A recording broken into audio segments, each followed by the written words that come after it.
The beauty of PCG is it's just a tool. And because it is a tool that is so versatile, there are many ways to use it. I really wanted to kind of talk to you guys and show you guys how I use PCG, going over how I decide whether to make a big graph or multiple small graphs or something in between, how I would take an environment and figure out what parts of it do I want to for sure have PCG components, and how I would go about maybe tackling those. And finally, I just want to show you guys my actual PCG setup and kind of the things that I'm going to be talking about, how I've actually implemented it into my own setup. And while some things are going to be slightly changing, especially once I update to 5.8, the general concept of how I use PCG will stay the same. And I want to share with you guys. Now, just because I use PCG this way doesn't mean everyone needs to. But I think if you're getting started or you're just not sure how to tackle certain projects, this will hopefully help you guys out. And I'll make sure to leave timestamps to the different things that I'll be covering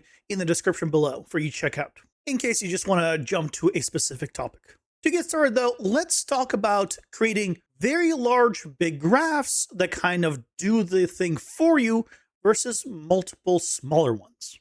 For that, I'm going to be using Wataboo's dungeon generator here as the kind of example piece. So Wataboo has a generator, you could generate dungeons. And let's say you're creating a new dungeon and you're trying to make one. So there's multiple ways of creating a dungeon like this. You can decide to, well, draw it out with splines. You can decide to make it do a little bit more procedurally by finding some locations, maybe using PCGX and having it connect. But that is all if you want to generate the full dungeon in one go. That's one way of doing it. But, and there's a big but with this method, for a lot of cases, you're not going to want to just do that.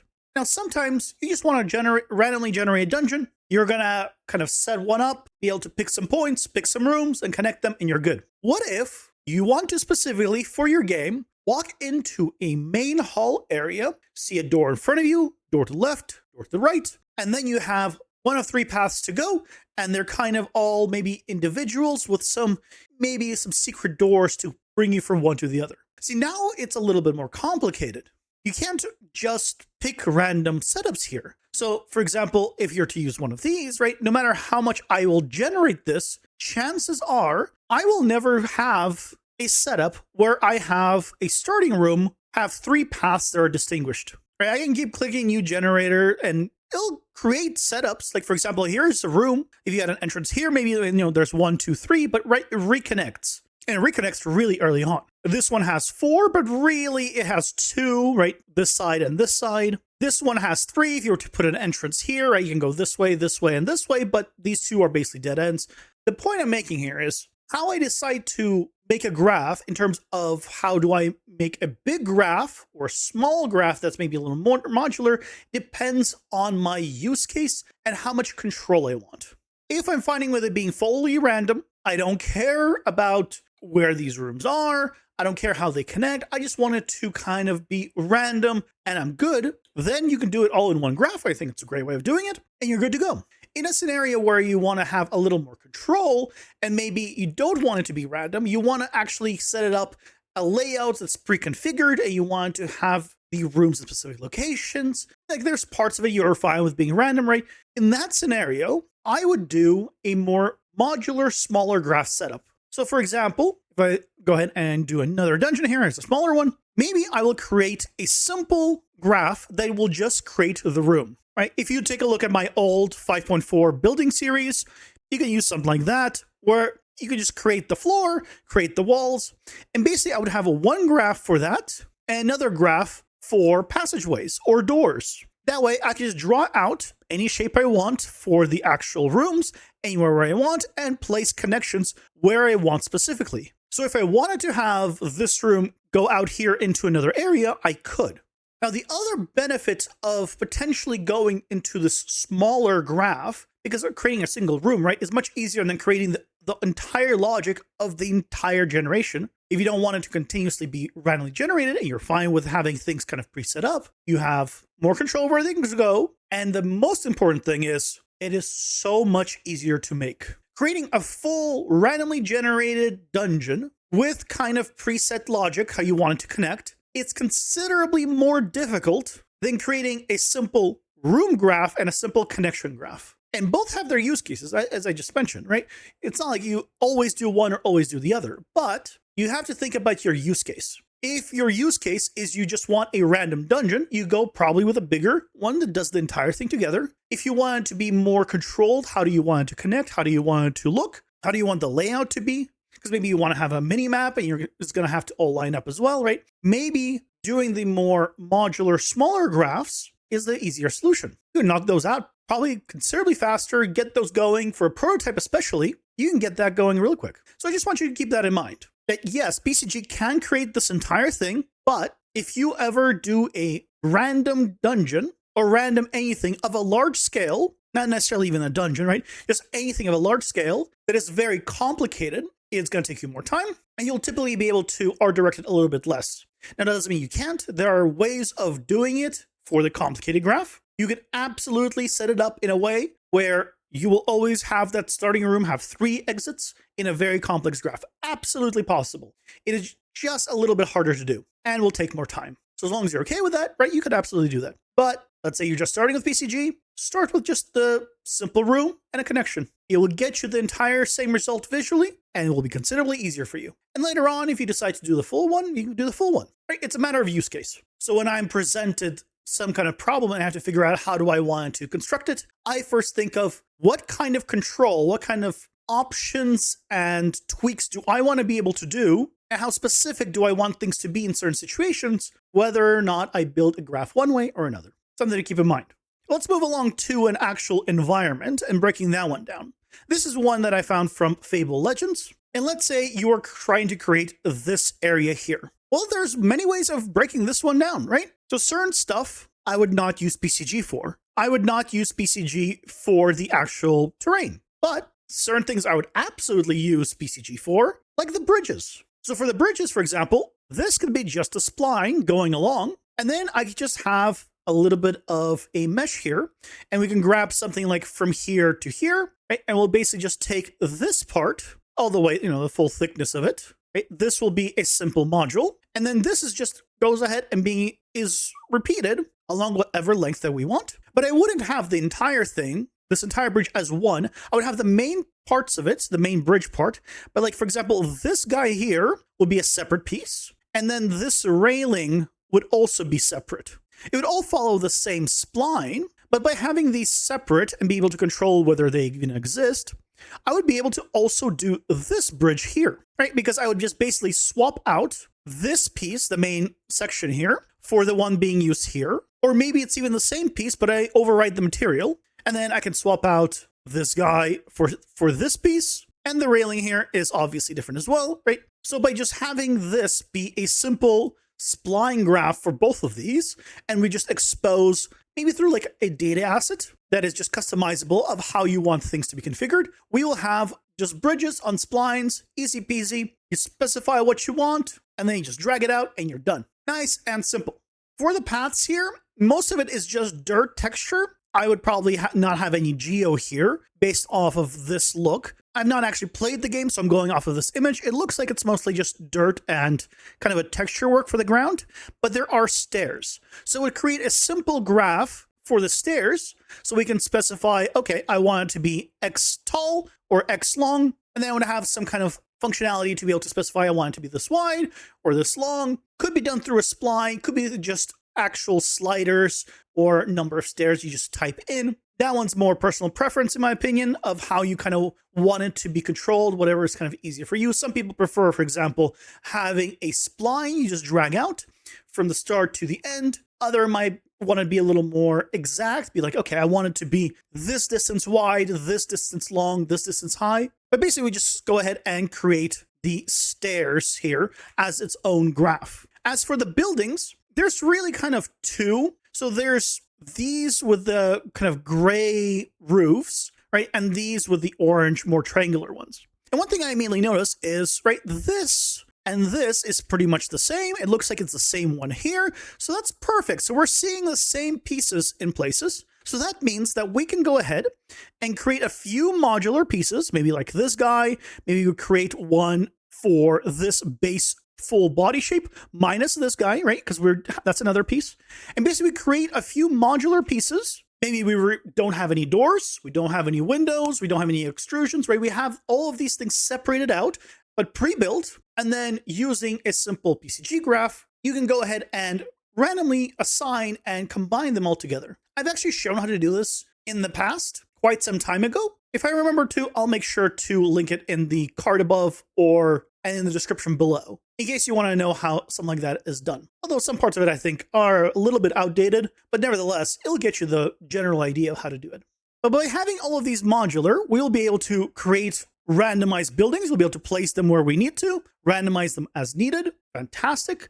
If there's a few walls here, hey, guess what? This same wall setup, we can use the same bridge. We can use the same graph that we use for the bridge for all of these kind of walls that exist. Why? Because only difference is the spacing between them and what the shape is. So instead of having a bridge shape, we just have this wall shape. I'm a big fan of being able to just reuse a system. Because don't think of it as a bridge PCG graph. It is just a spline graph. A customizable spline graph that allows you to take any mesh and repeat it along as much or as little as you want. Now, as I'm describing these, if any of these seem very interesting to you and you would love to know how to actually create these things, please let me know in the comments below. I'll be happy to show you any one of them in a future video.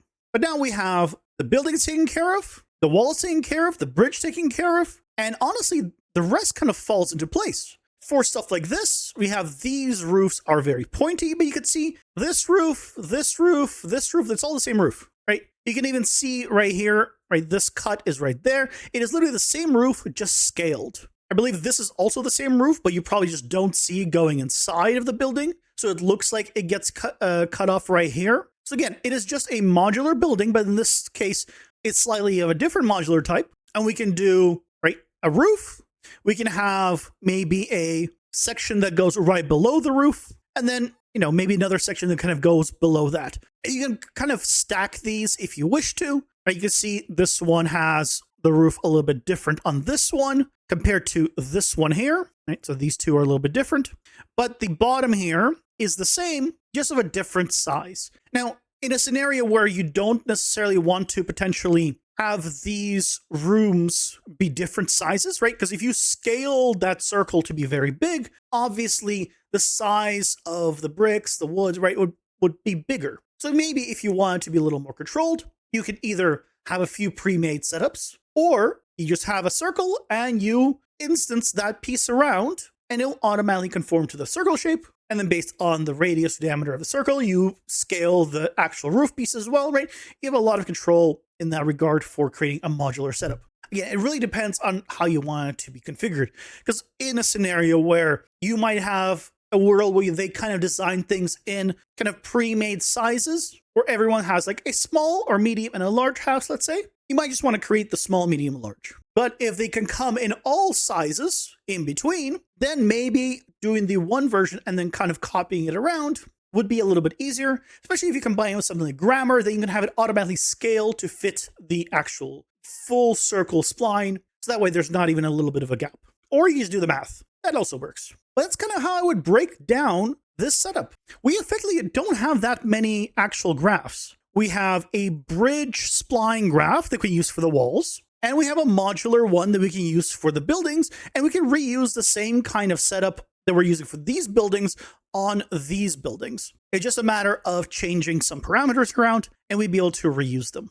Obviously, some things will be more unique. Like, for example, I see this tower here, right? This is probably kind of the center, maybe a church or something. If something is a little more hero, something more of one of, I'll just place it. There's no reason for me to kind of make something that is a hero modular. It's a hero, let's make it a hero. But let's say something about this top was being reused, then maybe I would want to have this top here, its own piece, and then maybe down below is where the actual rest of the modular parts come in. Also make note that this, right, all of this is all the same, even though it's different material. So it's a lot of reuse, which is good. Get the most out of everything with the least amount of assets. And by the way, if you needed to do like a dirt path or something, those are splines, obviously. You drag them out and place them as needed. I would not have the buildings automatically populate around them. I'd want a little more control to specify where the spline is of the dirt compared to the buildings, in case I want to have things kind of just nudged a little bit further or closer in. Because maybe when you're drawing it out, it looks one way, but when you're actually playtesting it,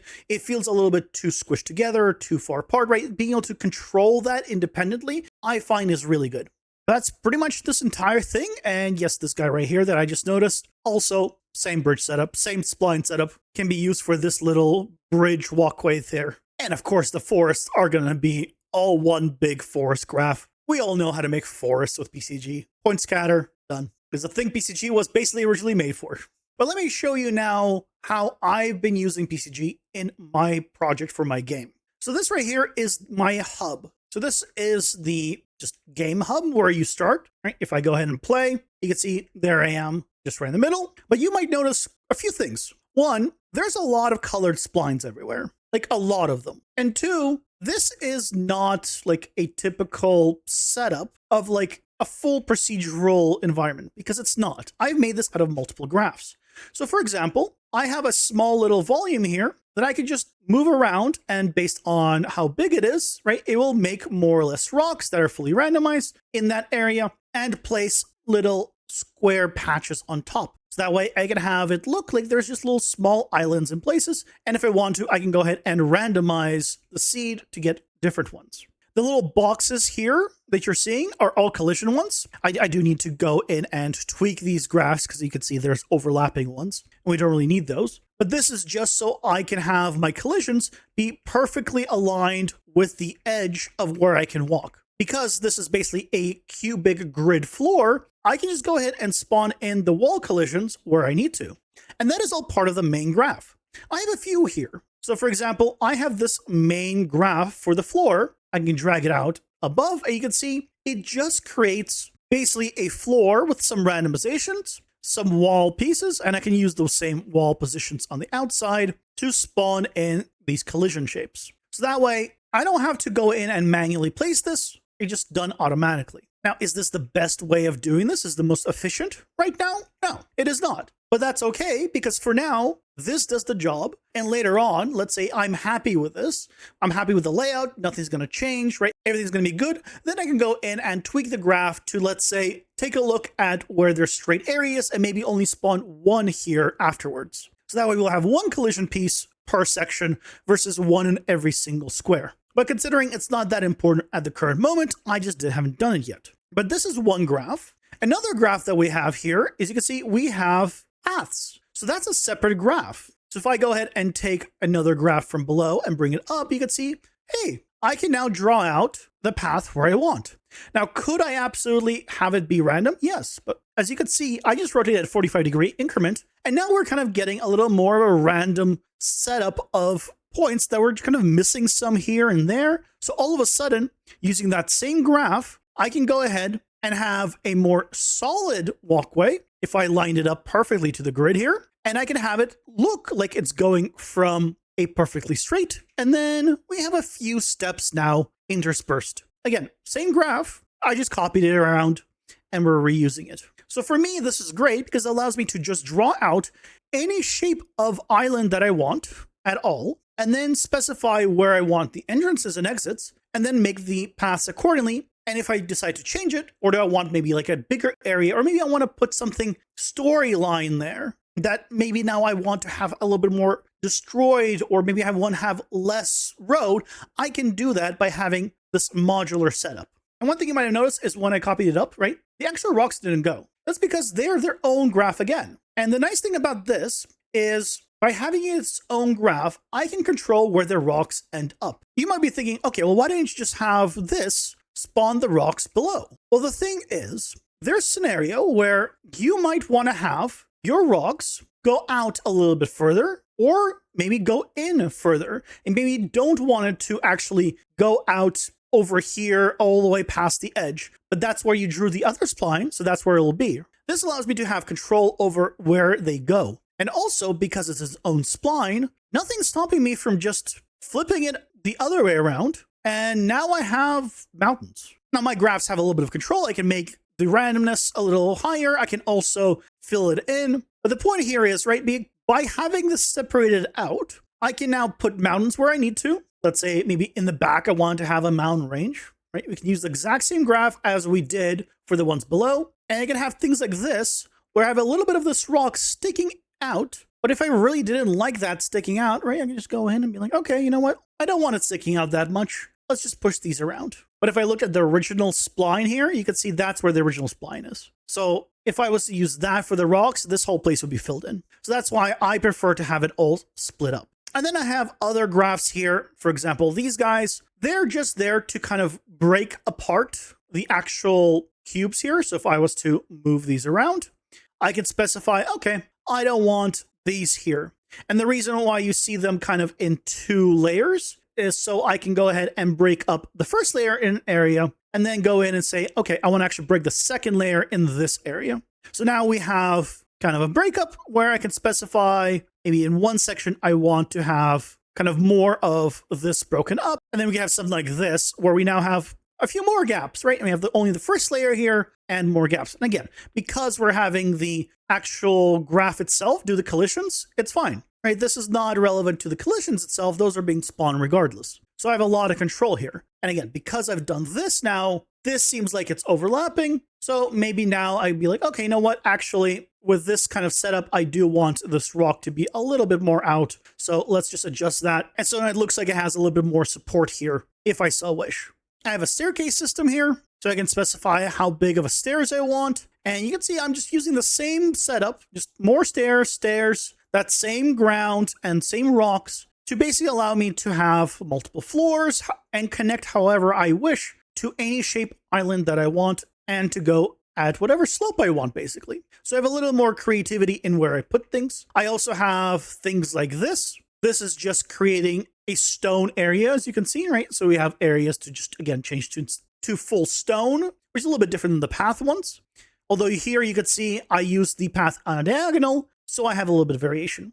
And by the way, a lot of these that I'm showing you here, I have already made a tutorial for it in the past. You can check out. I'll probably link it at the end of the video, and I'll try to remember to put it in the description below as well. So by using, again, these combinations, we can go ahead and make a few variations here, right? If I go ahead and move this, you can see this is just a little breakup of the stone that I'm using in conjunction with kind of the center fully having stone right here. If I go ahead and move it, you can see this is not fully covered, but I basically covered just the area around the portal, and then I have a randomness around to break things up. Is it fully, truly random? No, but I don't need it to be, and I think it's fine. Even though there's a little bit of a pattern to it, I see no issues with that. So I kind of embrace it for this.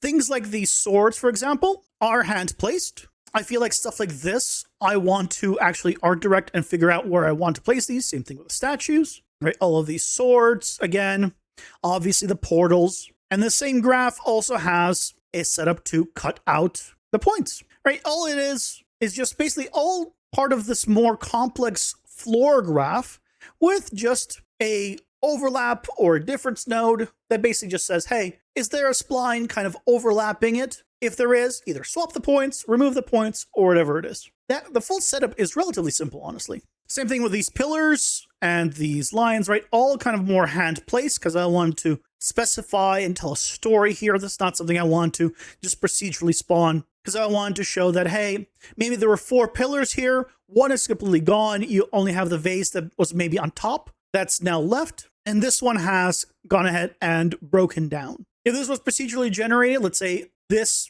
broke and it was rotated to a random direction, it could end up here. And in which case, that would not be great for me because now this is interfering with the navigation. By having it here, right, it's kind of out of the way. Yes, you still have to walk around it, but at least it's not like on this main path here getting in the way.